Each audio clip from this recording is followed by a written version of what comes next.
ജീവിക്കാനുള്ള അവകാശം പോലെ തന്നെ പ്രധാനമാണോ അന്തസ്സോടെ മരിക്കാനുള്ള അവകാശവും? കെട്ടിടത്തിന് മുകളിൽ നിന്ന് വീണ് പരിക്കേറ്റ് കഴിഞ്ഞ് 12 വർഷമായി അബോധാവസ്ഥയിൽ കഴിയുന്ന 32-കാരനായ ഹരീഷ് റാണയ്ക്ക് പരോക്ഷ ദയാവധം അനുവദിച്ച സുപ്രീം കോടതി വിധി ഇന്ത്യയുടെ നിയമചരിത്രത്തിൽ നിർണായകമായ ഒന്നാണ്. എന്താണ് ഈ കേസിലെ പ്രത്യേകത? എങ്ങനെയാണ് ഇന്ത്യയിൽ ദയാവധം നടപ്പിലാക്കുന്നത്? നമുക്ക് പരിശോധിക്കാം. 2013 ചണ്ഡീഗഡിലെ ഒരു കെട്ടിടത്തിൻ്റെ 4ാം നിലയിൽ നിന്ന് വീണാണ് ഹരീഷ് റാണയ്ക്ക് തലയ്ക്ക് ഗുരുതരമായി പരിക്കേറ്റത്. അന്നു മുതൽ ഇന്ന് വരെ ഹരീഷ് ചലനമറ്റ അവസ്ഥയിലാണ്. ജീവൻ രക്ഷാ ഉപകരണങ്ങളുടെ പിൻബലത്തിൽ മാത്രമാണ് അദ്ദേഹം ജീവിക്കുന്നത്. കുഴലിലൂടെയാണ് ഭക്ഷണവും വെള്ളവും നൽകുന്നത്. മകൻ്റെ ഈ ദുരിതം കണ്ട് മനം നൊന്ത മാതാപിതാക്കളാണ് അവനെ സമാധാനമായി മരിക്കാൻ അനുവദിക്കണം എന്ന ആവശ്യവുമായി കോടതിയെ സമീപിച്ചത്.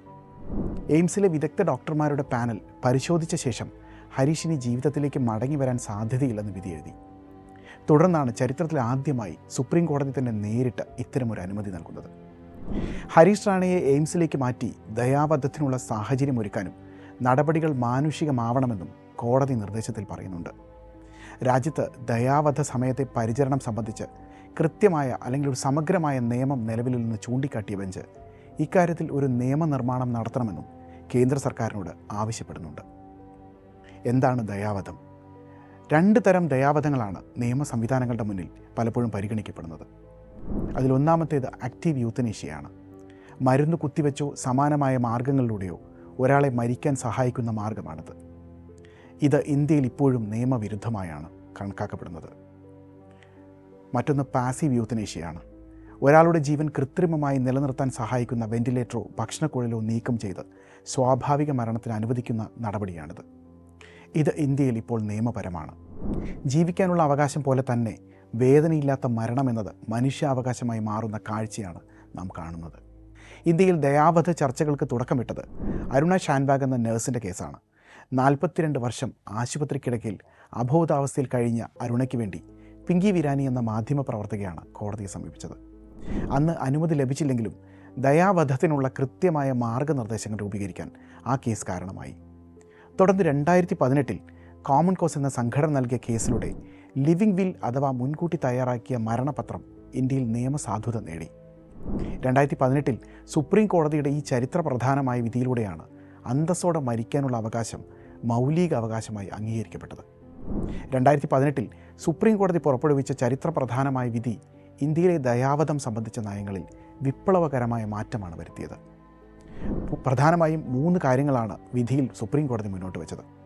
അതിലാദ്യത്തേത് അന്തസ്സോടെ മരിക്കാനുള്ള അവകാശമാണ്. ഭരണഘടനയുടെ 21ാം അനുച്ഛേദം ഉറപ്പു നൽകുന്ന ജീവിക്കാനുള്ള അവകാശത്തിൽ അന്തസ്സോടെ മരിക്കാനുള്ള അവകാശവും ഉൾപ്പെടുമെന്ന് ഭരണഘടനാ ബെഞ്ച് അന്ന് വിധിച്ചു.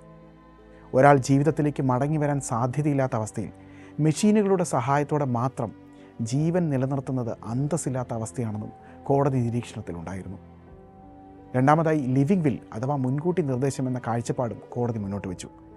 ഒരാൾക്ക് ബോധക്ഷയമോ മാരകമായ രോഗമോ ബാധിച്ച് സ്വന്തമായി തീരുമാനമെടുക്കാൻ കഴിയാത്ത അവസ്ഥയിലെത്തിയാൽ തന്നെ കൃത്രിമമായി ജീവൻ നിലനിർത്തുന്ന ഉപകരണങ്ങളിൽ നിന്ന് ഒഴിവാക്കണമെന്ന് മുൻകൂട്ടി എഴുതി വയ്ക്കാനുള്ള അനുമതി കോടതി നൽകി. ഇതിനെയാണ് അഡ്വാൻസ്ഡ് മെഡിക്കൽ ഡയറക്റ്റീവ് എന്ന് വിളിക്കുന്നത്. മൂന്നാമതായി പരോക്ഷമായ ദയാവധം അഥവാ പാസീവ് യൂത്തനേഷ്യ കോടതി നിയമവിധേയമാക്കി. രോഗിക്ക് മരുന്ന് നൽകി കൊല്ലുന്ന ആക്റ്റീവ് ദയാവധം ഇന്ത്യയിൽ അനുവദനീയമല്ലാത്തപ്പോൾ രോഗി സ്വാഭാവികമായി മരിക്കുന്നതിന് തടസ്സമായി നിൽക്കുന്ന വെന്റിലേറ്ററുകളോ മരുന്നുകളോ പിൻവലിക്കുന്ന പാസീവ് യൂത്തനേഷ്യ നിയമവിധേയമാക്കുന്നതായിരുന്നു കോടതിയുടെ ഉത്തരവ്. രാജ്യത്ത് ഇത്തരത്തിൽ പരോക്ഷ ദയാവധം അനുവദിക്കുന്നതിന് കോടതി ചില മാനദണ്ഡങ്ങളും ഏർപ്പെടുത്തിയിരുന്നു. ഒരു രോഗിയുടെ ചികിത്സ നിർത്തലാക്കുന്നതിന് മുൻപ് ആശുപത്രിയിലെ 3 വിദഗ്ധ ഡോക്ടർമാർ അടങ്ങുന്ന മെഡിക്കൽ ബോർഡ് പരിശോധന നടത്തി അത് അംഗീകരിക്കണമെന്നായിരുന്നു അതിലാദ്യത്തെ നിബന്ധന. ആശുപത്രി ബോർഡിൻ്റെ റിപ്പോർട്ട് ജില്ലാ കലക്ടർ നിയോഗിക്കുന്ന മറ്റൊരു സ്വതന്ത്ര മെഡിക്കൽ ബോർഡ് കൂടി ശരിവെക്കണമെന്നും കോടതി നിർദ്ദേശിച്ചിരുന്നു. ലിവിംഗ് വിൽ തയ്യാറാക്കുമ്പോൾ അത് ഒരു ജുഡീഷ്യൽ മജിസ്ട്രേറ്റിൻ്റെ സാന്നിധ്യത്തിലായിരിക്കണമെന്നും കോടതി നിർദ്ദേശിച്ചിരുന്നു. എന്നാൽ 2023 വരുത്തിയ ഭേദഗതി പ്രകാരം ഇതൊരു നോട്ടറിയുടെയോ ഗസറ്റഡ് ഓഫീസറുടെയോ സാക്ഷ്യപത്രം മതിയാകുമെന്ന് ലഘൂകരിച്ചിട്ടുണ്ട്. 2018 വിധി വെറുമൊരു നിയമപരമായ അനുമതിയല്ല, മറിച്ച് മനുഷ്യാവകാശങ്ങളുടെ വലിയൊരു പ്രഖ്യാപനമാണ്. കോമൺ കോസ് എന്ന സംഘടന നൽകിയ ഹർജിയിലാണ് ചീഫ് ജസ്റ്റിസ് ദീപക് മിശ്രയുടെ നേതൃത്വത്തിലുള്ള ബെഞ്ച് ഈ വിധി പുറപ്പെടുവിച്ചത്. ഒരാൾ അബോധാവസ്ഥയിലാകുന്നതിന് മുമ്പ് തന്നെ തൻ്റെ ചികിത്സയെക്കുറിച്ച് തീരുമാനമെടുക്കാം എന്ന ലിവിംഗ് വിൽ സമ്പ്രദായം ഇന്ത്യയിൽ നിലവിൽ വന്നത് ഈ വിധിയിലൂടെയാണ്. ഒരു വ്യക്തിയുടെ സ്വയം നിർണയ അവകാശത്തെ ഉയർത്തിപ്പിടിക്കുന്നതായിരുന്നു ആ തീരുമാനം. സുപ്രീം കോടതി വിധി അടിസ്ഥാനമാക്കി കേരളമടക്കം സംസ്ഥാനങ്ങളും ദയാവധവുമായി ബന്ധപ്പെട്ട് മാനദണ്ഡങ്ങൾ അന്ന് രൂപീകരിച്ചിരുന്നു.